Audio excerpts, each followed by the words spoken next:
Hi, everybody. This is Janae Jackson, and I am here with episode 6 of reading my book, The Oat Project, um, How I Faced My Fear and Came of Age in One Wild Summer, out loud here on Facebook Live every night at 7:30 Mountain Standard Time until it's done. It looks like we'll be doing maybe almost until the end of the month. I'm doing it a chapter at a time. Tonight, there'll be 2 chapters because chapter 7 is really short. And it's such a lovely way to end, especially on a Tuesday. So I'm going to grab my tea and we can hang out a little bit. I just got some just horrible news. If you listened to the first episode in which I talk about how this whole thing started at this mom's coffee group here in Colorado Springs, it was with a bunch of the moms from the school that my kids go to or went to. One of the people who I think she helped found the coffee group, but she was there when we talked about the project, and she just brought. Her name is Satu.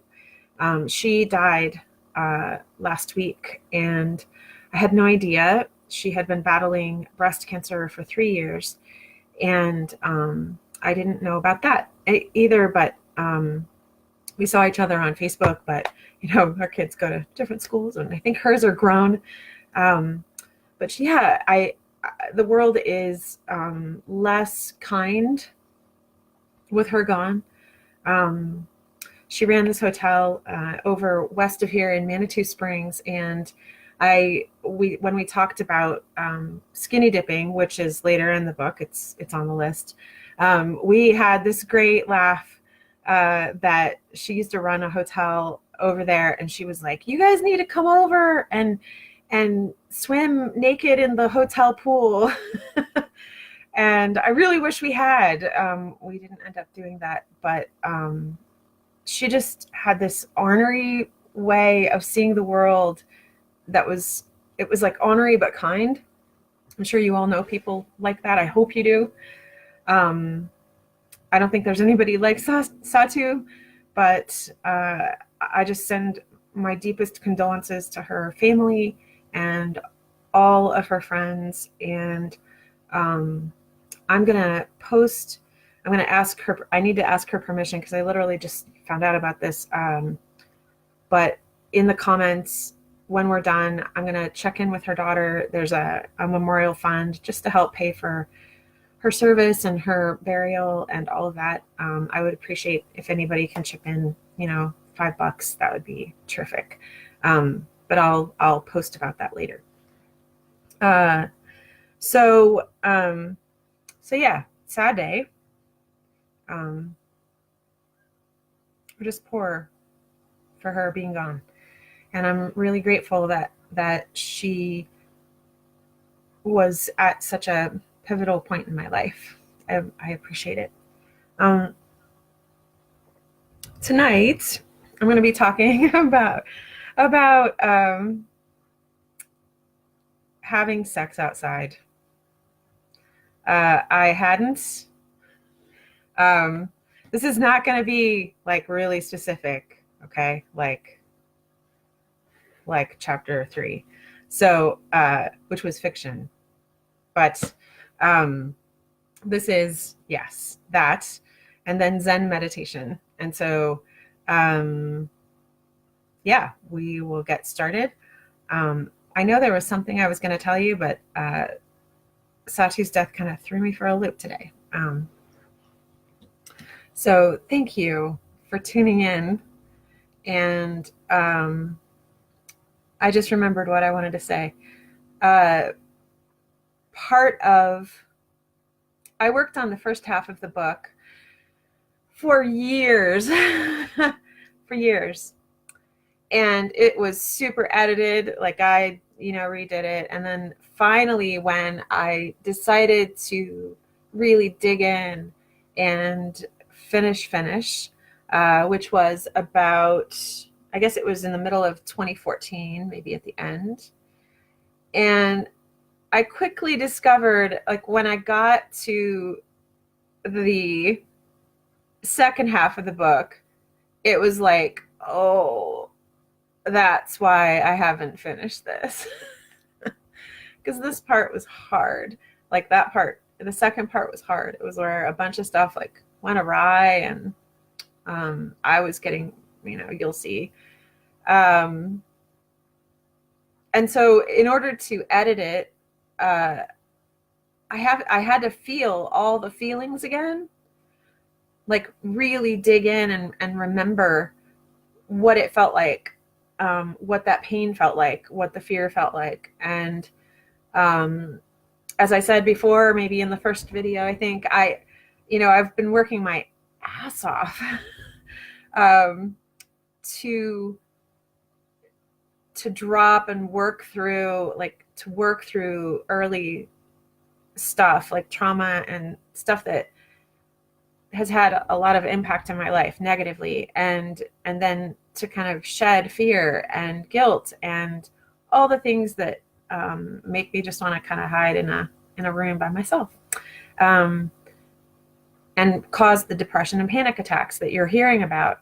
So I've worked really hard to do that, but doing this, it's like I have to feel it all over again in order to read it properly for you, like to kind of animate it. And so it's just intense. And I've told you that before, but I'm just going to keep saying it. So your being here actually does help. It really kind of helps I don't think I would do this. Like, I don't think I would face my words as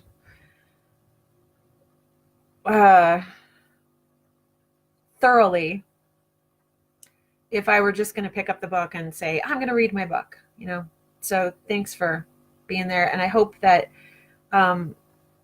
you're getting something out of it,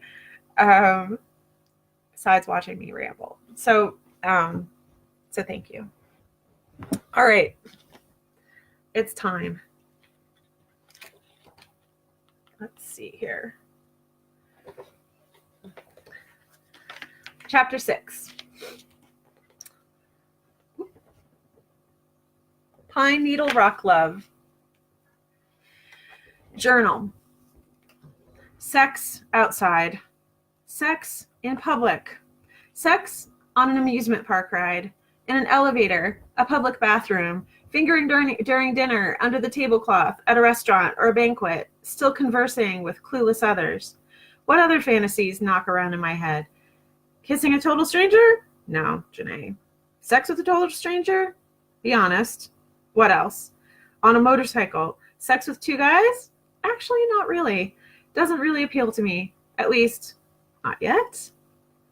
Sex under a waterfall, or on a big, hot rock after hiking half the day, or in the back of my Volvo station wagon, or camping in a tent, fingering under a blanket at a game, a bonfire, a sing-along. Dang, these are all so cliched. I'm a creative person. Why haven't I branched out even in my head? Am I being unimaginative, or is everyone cliched when it comes to sex? Where else is there? Stealth? Do I need to up the ante on this? Should it be sex in a restroom? Would Jack go for that? Not a chance in hell. What might he go for? An elevator? Still not a chance in hell. Could we find one that doesn't have a camera?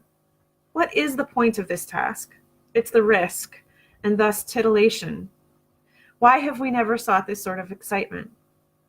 Because everything is fine? Or when you're just comfortable and busy? Is anything ever perfect? Isn't stasis death? Do I think having sex outside after 9 years of marriage is going to change everything? No. But hopefully it will be fun. What am I trying to change? And why? Journal. Parentheses. If you're joining me for the first time, parentheses means it comes from 2016, which is when I finished the book and it published, not from 2007 when I did the project. Clearly, I had sex on the brain. I've always been this way. Was it because I read romances so early? I think back on my marriage and the feeling that I was always holding back and always wanting more initiative from Jack. I could never tell what he really wanted or felt. Parentheses again. On the fantasies, I don't know if I'd want to do sex with 2 guys or more. Maybe I'd want to explore kink if in a sexually solid relationship. I really don't know. For years after I learned the term fingering from a book 2 years before the project, I fantasized about having that done to me in public. I occasionally mentioned it to Jack, usually half joking, in what he knew was my way of broaching uncomfortable topics.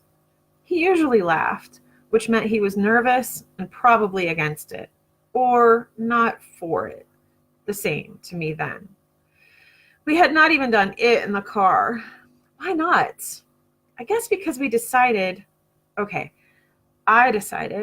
not to go all the way before getting married. And then we had a bed. So I didn't think of it often. I tried not to, that is. And I guess he didn't either. Why didn't he ever think of it? Or did he? And I just didn't know. He doesn't like discomfort. He's a big hotel kind of guy, not a cabin in the woods. Maybe he did want to go there and didn't feel like he could tell me. Maybe he was interested in all sorts of stuff but knew I had no clue. So he grew resentful. And by the time I was interested, he didn't want to go there. One of the common responses to this part is incredulity that he didn't jump all over my wanting to try new things. I don't know why he didn't. I don't know that I'll ever know. In those fantasies, the man was usually Jack, but sometimes not. Is it normal to fantasize? Still parentheses. On virginity. I really was that way. I didn't feel repressed. I felt righteous. Maybe fear was underneath knowing I was right, but I wanted to be pure. Oat Council email. To Oat Council. Subject, help. Hi, Oat Council. I did some serious scheduling this week, and I'll send that to you later today. For now, I need whatever help you may be able to give. I am blushing, but, well, Jack and I are going to do some stuff this weekend, namely going to the sex store and outside, quote, frolicking. Do you know of any good, deserted, unpopular, shady hiking trails where that could ensue without risk of bears or rangers or horrified people? I found a hilarious, serious conversation online about what not to do. So glad we don't live in Texas. One word, chiggers. Thanks so much, ladies. I kept it light, but I felt bereft. Advice. I asked how to do it outside. After they left, most conversations with young, old, experienced, naive went like this. So my next task is to have sex outside, I said. You've never had sex outside? Life in Colorado. No, I responded, usually with chagrin. Not even before you were married? I was a virgin when I got married, I said. So many times. How old were you when you got married? 28. Here we go again. 28, they would say, eyebrows raised in surprise and skepticism. They would even look me up and down as though to see what was wrong with me. For real? Yes, for real. Not even oral sex, but I want to have sex outside for the first time. Who with? Eyes gleaming. My husband, I would say. Who else? Well, it is for your wild oats, after all. Well, yes, but I just wondered if you knew of a good place to have the sex outside. Not suggestions for who with or why I was a virgin until I was married, I would say, hitting exasperated. So? Oh, I have no idea, but you should watch out for bears. Yeah, I read about that online, actually, I would say. Where online? I Googled sex outside, I would say. After they stopped laughing, they would ask, "And how did that go?" "Well, I found a discussion about it on this outdoor activity forum," I'd say. "What did it say?" Lots of crazy stuff. I'd finally be laughing with them. But some practical information too. Like, did you know that sex produces a pheromone haze that attracts bears like a beacon? Really? They would sound retroactively scared. Yes, and they recommended guys keep one leg of their pants on and girls wear a dress, I said. You are going to get naked though, right? Several asked. Do we have to for it to count? I would ask. The task is sex outside, after all, not naked outside. I got no definitive answers. At some point, every time though, they would have a sense of glee, and the glee was infectious. They seemed to feel my hope that this would be fun, even though the whole project was beginning to feel like work. Parentheses. I should not have been surprised by this. After all, I made the whole project work to help myself overcome the fear of doing things. Suggestions seemed to line right up with my fantasies. And a tent in our backyard, an elevator under a waterfall. But more of their suggestions seemed either impractical or not something Jack would try. In all of these conversations, Jack was at the back of my mind. What would he go for without making it so crazy that he would get frustrated and opt out completely? And then I talked with Owen. Begun as Dune fans at the grocery store, our friendship had continued via music and coffee. He was the one person in my life in whom I sensed no judgment of my project plans. He accepted me as I was and seemed to delight in what he saw in me.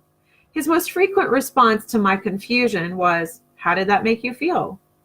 To my flailing, abandoned pain, his open-minded empathy was a balm and a comfort. "What kind of sex do you want to have outside?" he asked. I was shy to admit it. I was afraid of anyone knowing how much of a romantic I am and how much it had gone unanswered in our 9 years of marriage. I was so afraid of looking pathetic. I still hate it. I forced myself to speak the truth to Owen, who seemed able to see inside of me anyway. "Well, I was thinking it would be amazing to do it in a sunny meadow in the middle of nowhere." And I almost whispered, "Like in the movies." To his everlasting credit, he did not laugh. I will always wonder what he was thinking. He did smile, though, and said, "I know just the place." His smile implied he knew this place well. How? Has he had sex there? I was so glad to have it settled. He gave me directions to, quote, the perfect meadow. Even as he spoke, I wondered why I had asked him in particular, though he was a Colorado guy, so it made sense. But if he's had sex in this place, why was he sending me to the same place? Do normal friends share trysting sites? Does it mean more to them than simply helping me out? Do I want it to be more? Who is he really? Who am I to be thinking these thoughts? So my plan was complete. Jack and I would head south to the only slightly isolated meadow, a public place, and have a picnic on a thick blanket with wine, cheese, chocolate, and me in a skirt. We would also be careful of bears and ticks, with no leaning against trees. Journal. I'm afraid of getting caught and looking stupid. I am now also afraid of bears. Even going this route and not sex in a bathroom, I am worried at how Jack's going to be with it. Will he have fun? Am I being unfair to him to ask him to do things outside his comfort zone? Parentheses within the journal. I must admit to you and myself that I was actually worried his discomfort would ruin it. I was squelching all sorts of resentment. That we rarely hiked, that he had never been handsy, that this was on the list at all, that I was so hopeful it would change something between us, that I was even worried about how he would take it. Drink. Still not whiskey. Report. The meadow. No bears allowed. My mom was late picking up the children, and I despaired of getting to the meadow in time for golden afternoon sun. It was after 1, and she was finally off with them to her house. I could not tell her what we were doing. I thought she would freak. You might get caught. I packed a picnic and we were finally off. On the south side of town, I panicked. I forgot the condoms. Jack patted his chest pocket. Got 'em, he said. Phew. Parentheses. Yes, we used condoms. Birth control never agreed with me. I hadn't told Jack how far away it was. He hated driving, unless on a real road trip, with plenty of stops to get beef jerky and iced tea. Moving so often with a don't stop for anything dad at the wheel shaped me into a keep my foot on the pedal driver. So I delayed telling Jack. Excuse me. So how far outside the city is this place? Jack asked as he pulled the car out of the driveway. South, I said. How far south? He can tell I'm avoiding. Pretty far. Janae, do you know where we're going? Jack asked. Yep, I said. I have the directions right here. I waved the paper on which I had written Owen's instructions. Jack grabbed for it and I held it away, laughing. How far south, Janae? He's working hard to not be annoyed. Silence from me. Pueblo? Yes, I said. I thought we were going to a trail outside of Manitou Springs, he said. Several people had suggested Waldo Canyon Trail. I heard people have sex on that trail all the time, I said. My friend, Lorelei, hi Lorelei. My friend said, oh my God, you can't go 10 feet on that trail without running into people doing it. Really? Well, we don't want that now, do we? Is he serious? He must be serious. I chose this option because I knew he'd want to avoid seeing people. So how far outside Pueblo? This side or the south side, he asked. We were passing an army base. Hey, we could go there, I said, laughing. Getting arrested by the military police would be fun, eh? Why do I feel so on edge? Oh, fun. Yeah. He sounded sarcastic, but I looked at his face and he was still smiling. Good. We didn't get enough time alone together. My mom had a career and a busy social life, so babysitting was a bit sparser, more carefully scheduled than it might have been if she were retired with nothing to do.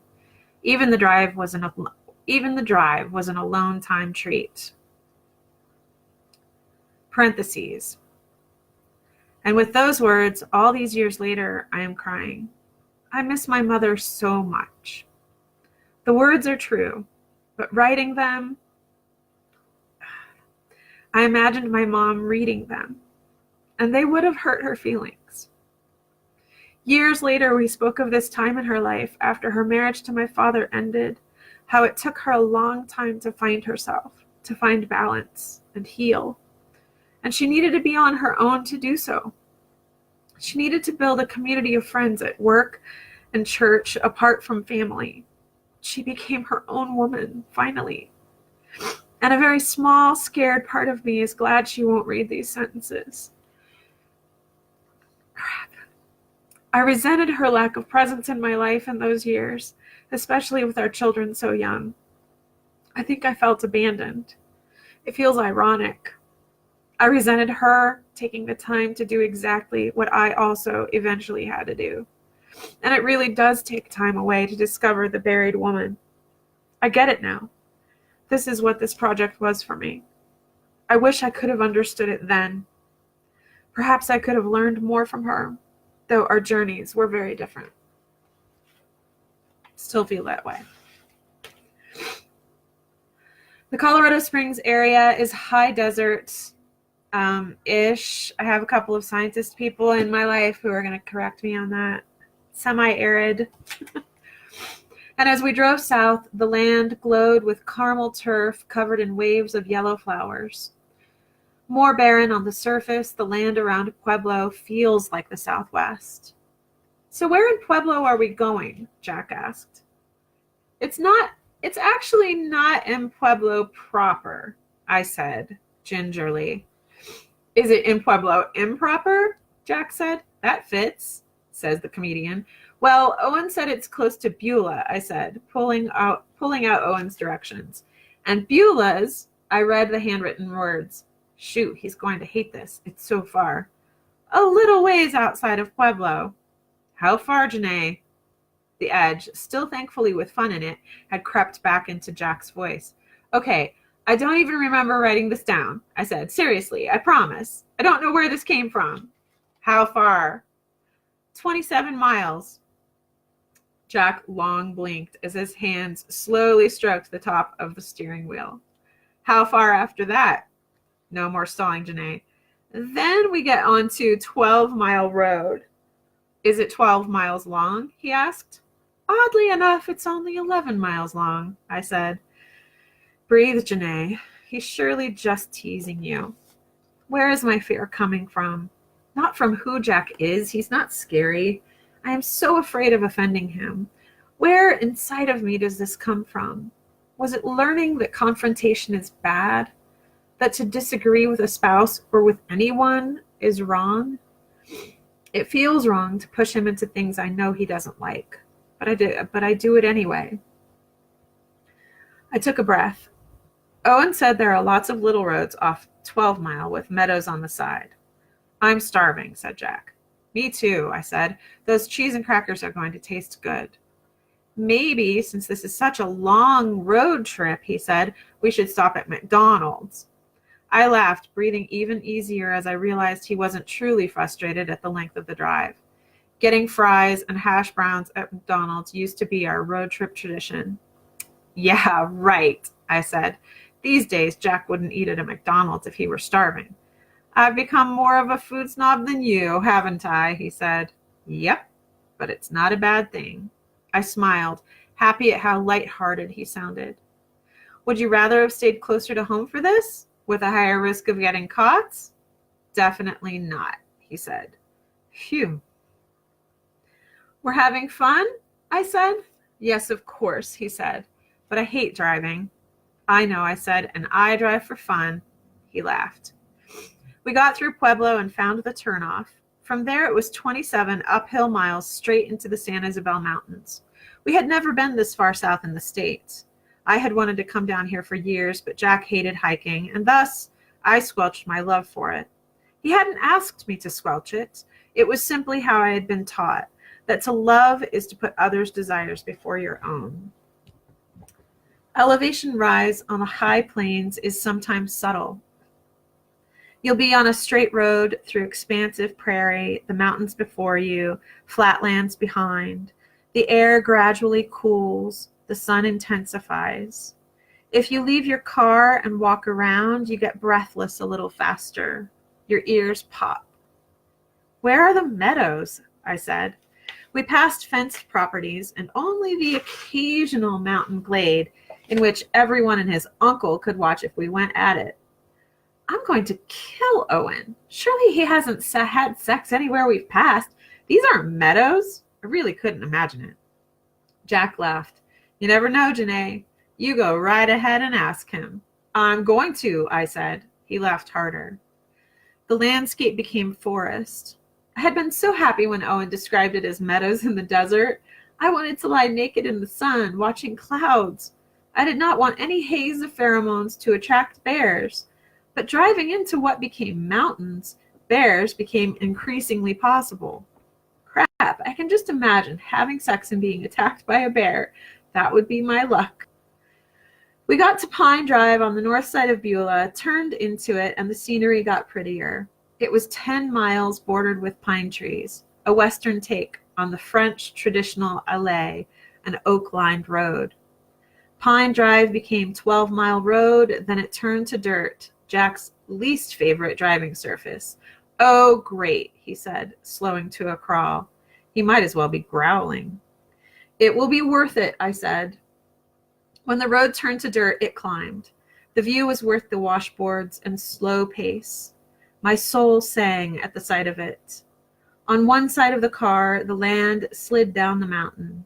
No meadows. We finally came to an official trailhead with a small, empty parking lot. We got out the food, wine, and comforter. The trail wound immediately into thick woods. Bike tracks crossed boot tracks.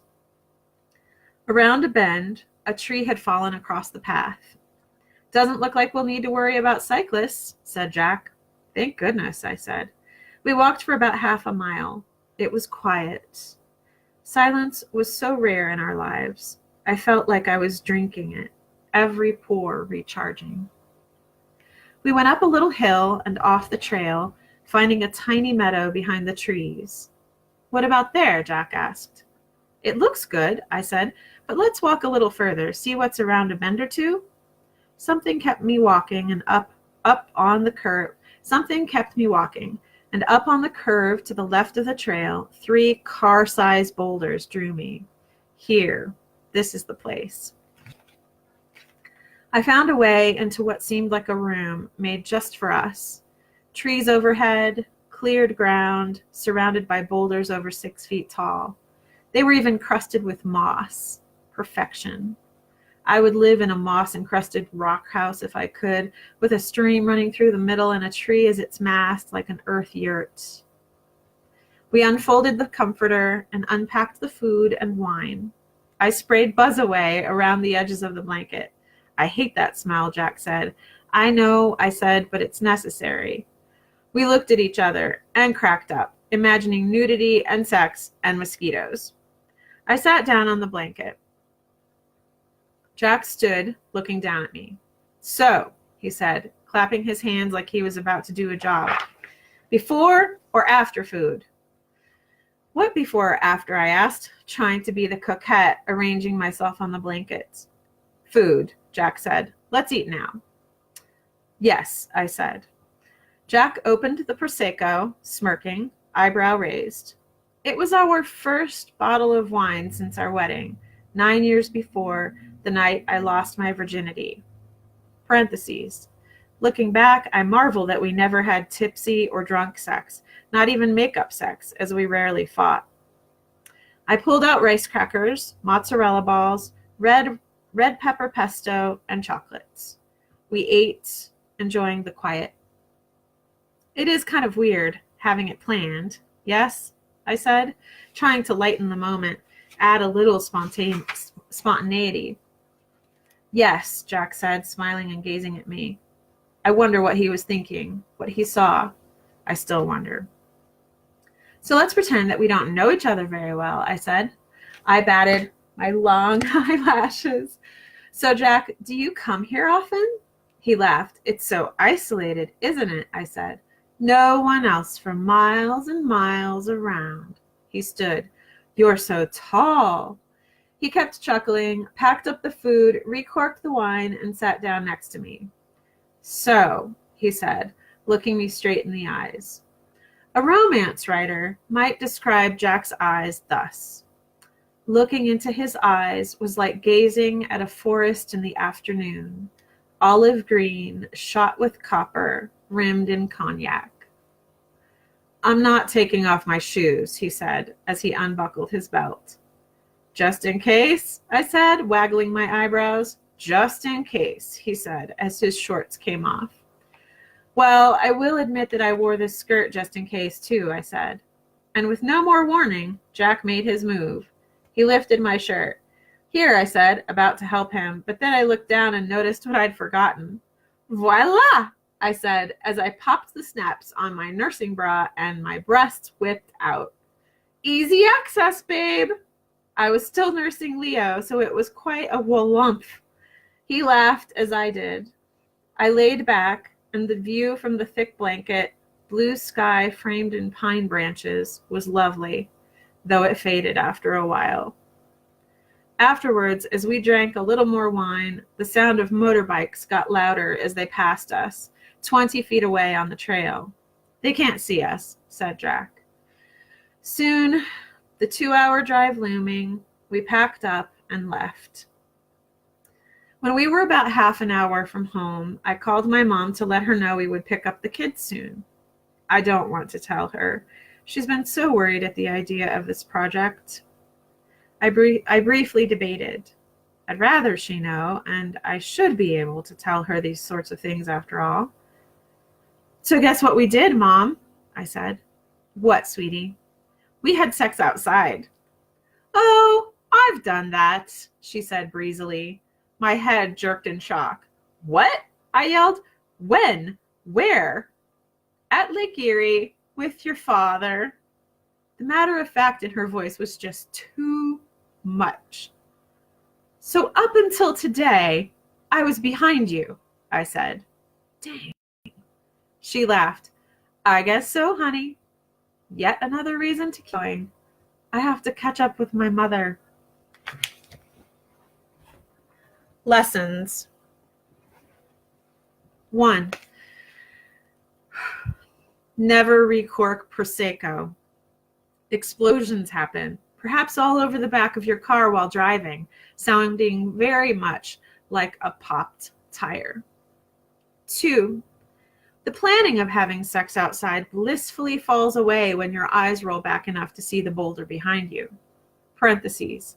I haven't yet had spontaneous outside sex. Something to look forward to. 3. Pretending to be friends out for a casual hike that leads to fevered sex behind a rock results not in passion, but giggling, which results in passion, so it works. Might pretending work in other ways too? Lutherans and Godzilla. 4. Sometimes what you think will happen won't, but it can still be fun. 5. In certain circumstances, I do not mind a rock in my back. That's the end of chapter 6. Because it is just a few pages long, 4 pages long, I'm going to go ahead and read chapter 7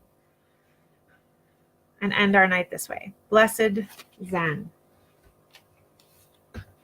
After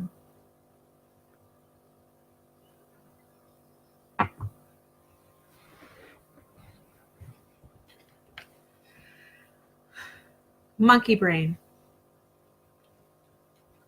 Summer was half over, not close to halfway through my list, and the project was taking its toll.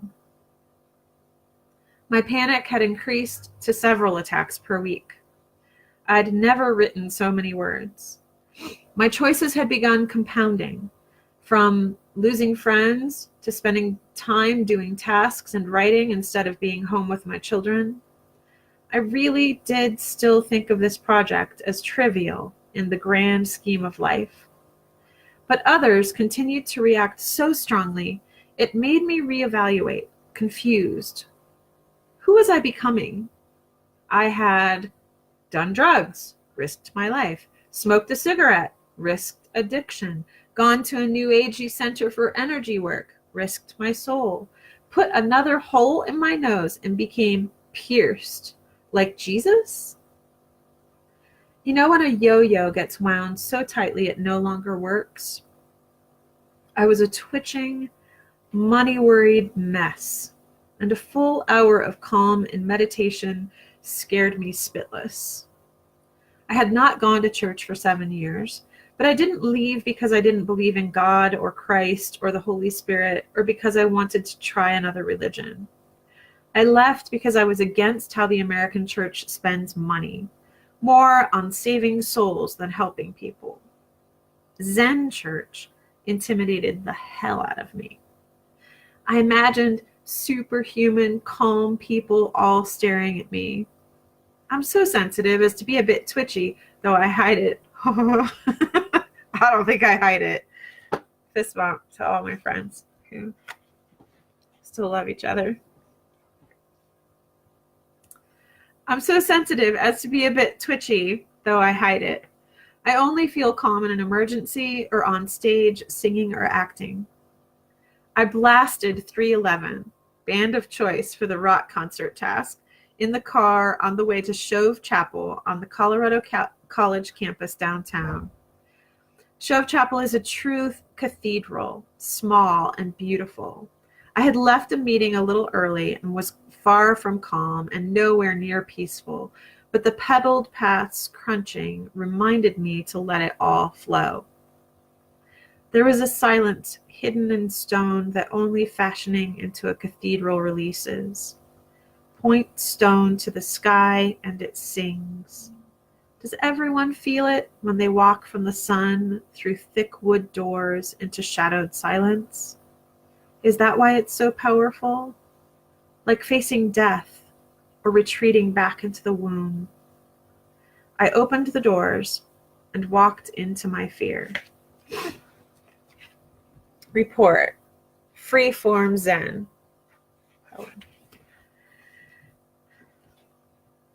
My friend Will stands at the altar, waiting for me to brave the long aisle, waiting for me to arrive where he stands with a barefoot man, a man so grounded he is a tree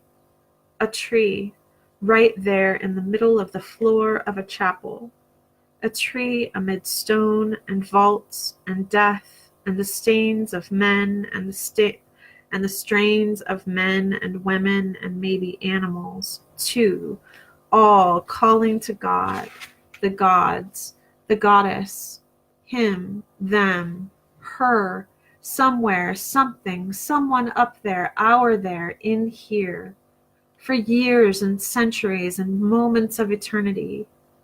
The tree is Andrew.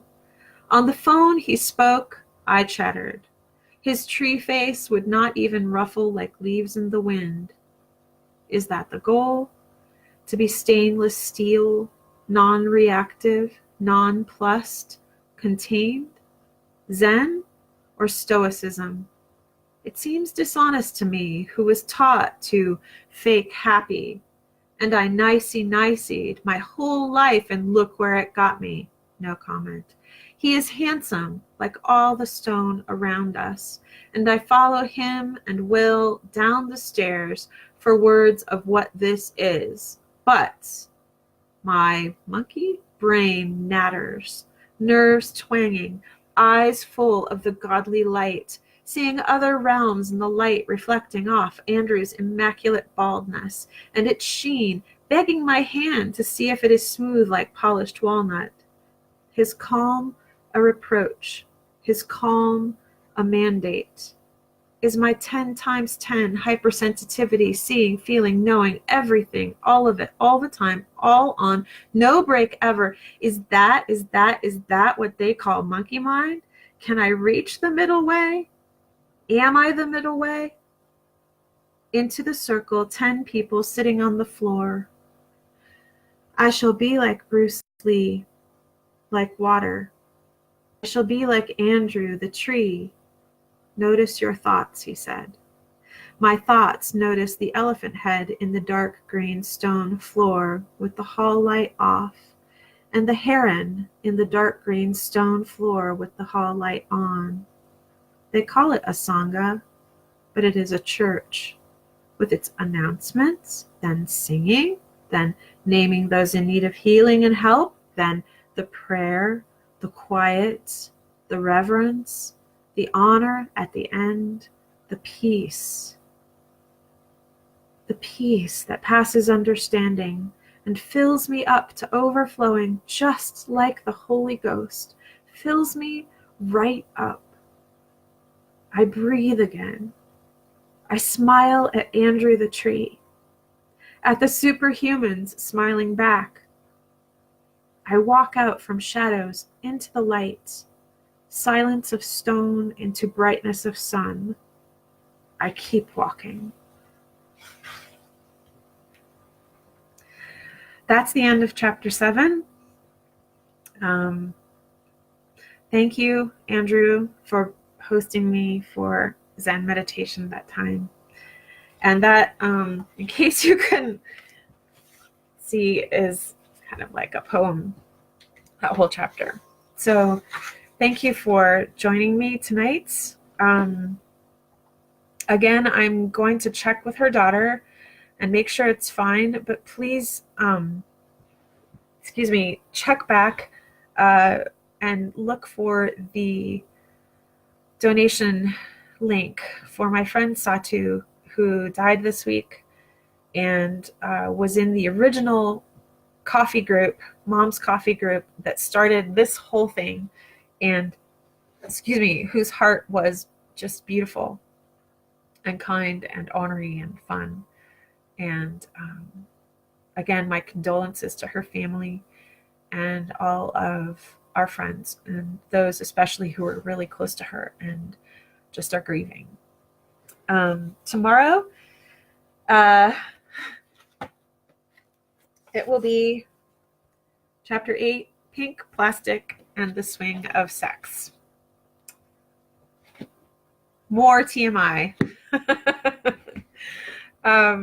Again, thank you, and I hope you guys have a great night, and I will see you tomorrow night. Ciao.